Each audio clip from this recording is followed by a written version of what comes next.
health condition which affects 1 in 5 of us and actually worsens in the summer months because of the warmer weather. I did not know that. Despite the obvious cosmetic concerns, varicose veins can also cause great physical pain too. Now, we're now joined by ex-Hollywood actor David Tagg, who's suffered varicose veins for the last 10 years, alongside Dr Zoe, to tell us more. Thanks for coming. Thanks for having me. Thanks for David, sharing it's your an story. interesting one, because you expect it kind of almost with ladies of a certain age, don't you? But a few of my mates have got them as well. Oh, really? Like, guys, yeah. So where did you first know? When did you first spot them? Probably about 10 years ago now. So when I was in, like, my mid to late 20s, and then I know it was very small, just a little vein, and being a lad, like a lot of lads do, I suppose, you just kind of, like, ignore it and hope it goes away. Yeah. And it just progressively got worse and worse, and then I thought, right, I need to do something. So this is a picture at when it's at its absolute worst. So that was when it was warm as well, like you were saying before. It kind of, like, exacerbates it a little bit more. Was it painful at all? It was painful. When it got hot or when it got cold, yeah, it was painful, and to touch as well was quite sensitive. Yeah. And Sorry, I'm sorry. No, it's just so interesting. Did it affect you? What a time. No, go on. After you, sir. Did it affect your daily life and daily routine at all? Yeah, so I go to the gym quite a lot, and if I train quite hard on my legs and stuff, it would be a bit painful. Playing with my kids, I've got a 4-year-old and a 2-year-old, so if a lot of them, they run into you and they I can't believe how big it is. I don't think I've ever seen a varicose vein that big before. Horrendous, wasn't it? Yeah. And the thing is, you was a heartthrob. You was on Hollyoaks. Did it ever affect you on there? Well, personally, it did, because I would obviously a lot of time I'd have to take my clothes off with certain scenes, things like that. So I would try and hide it as much as I possibly could. So you'd let the crew know, don't show that. Well, I didn't even let anybody know, to be honest, because I was a little bit embarrassed of it, and I didn't want them to say, like, oh, maybe don't do this scene. Instead, I wanted to do the scene, so I would just kind of, like, position myself in a certain way so they couldn't see it. Can we shoot it that way? Exactly. I think it'll be better that side. Yeah, this side, just this side. Director's like, what's up with David? Probably nobody noticed. That's the thing. It's something that you're living with. You'll probably notice it more than anybody else. Exactly. Yeah. And that photo was particularly bad as well, so some days it wasn't that noticeable. So explain what exactly they are. Yeah, so, I mean, they're quite common. They affect roughly 1 in 5 people. And essentially, it's a stretched, baggy vein. So if you think about our arteries, they're under lots of pressure, the blood gets swished around the body. The veins, if you think about a vein that starts in your foot, that blood's got to get back up to your heart, but there's not a lot of pressure. So in our veins, we have these valves that mean that blood can only flow one way. So blood flows up, and then it's caught by the valve to stop it back flowing.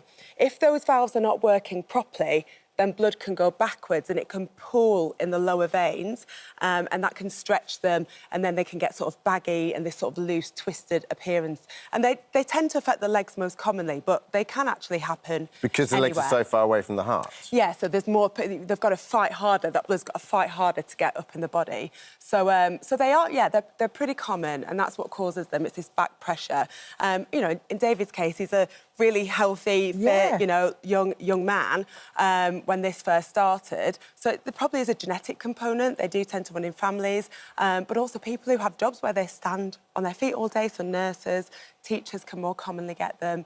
And if you're carrying excess body weight, that can make you more likely to get them as well. And pregnancy is one of the biggest reasons. Have you ever seen one as big as that before? I've never seen one as big as that. I'm like, wow. I've actually never seen one as big as that.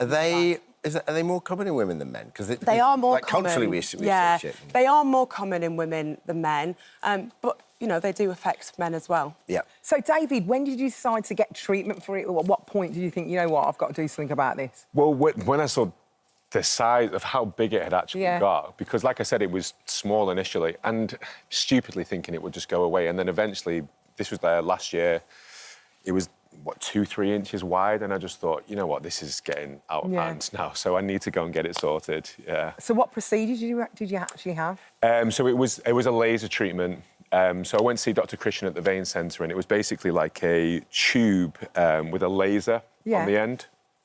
They would make an incision in the top of the thigh, place the tube, and like burn the vein all the way down. Obviously, I'm filled with anaesthetic at the time because it's very, very, very hot. Are you awake? Is it like local? Yeah, I was watching it all happen. Oh, my gosh. So But yeah, and it was on both legs as well. So they got rid of all of them in one go. Does that sort of take you out of action? Can you not walk for a bit afterwards? I have to wear these really beautiful stockings for about a week afterwards. Compression just to compress it all, yeah. And then after that, you're fine. I can't train for about a week, but after that, you're all good. Dr Zoe, how are they dangerous at all? Like, you know, I sort of, when I read my brief, I thought, oh, is there any, like, are you more association with deep susceptible? vein thrombosis or anything like that? Or So deep vein thrombosis, if you're getting varicose veins, there's a very slight increased risk that you would get a DVT, but it's a slight increased risk. You're still considered to be very low risk of getting a DVT.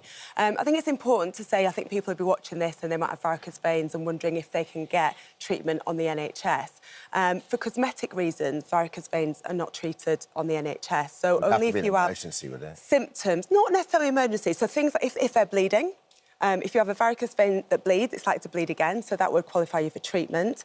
If you get ulcers linked to them, if you get severe skin changes, you can get this thing called venous eczema, so really dry, flaky skin or discoloration of the skin. If they are painful, or this, often people describe more of a heaviness, a discomfort, or if you get phlebitis, so that's if you get a blood clot in the superficial vein, not the deep vein. Any of those complications, then you would qualify for treatment on the NHS, but otherwise the option would be to go private, like David did. Yeah. OK. So if it's not hurting, leave it? Well, it's up to you, but it wouldn't be available on the NHS. Right, Some people, okay. you know, you were saying that for cosmetic reasons, and when you look at that, you can see that a lot of people, it would affect them and affect their quality of life. So, you know, you might want to go ahead, and the treatments are safe.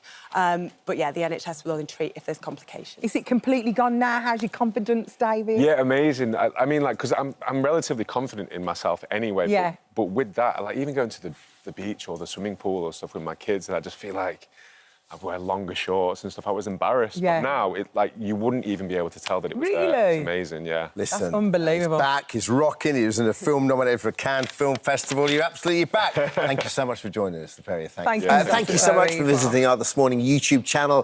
We upload new content every single day, so go ahead and hit that subscribe button, and we'll see you in the morning.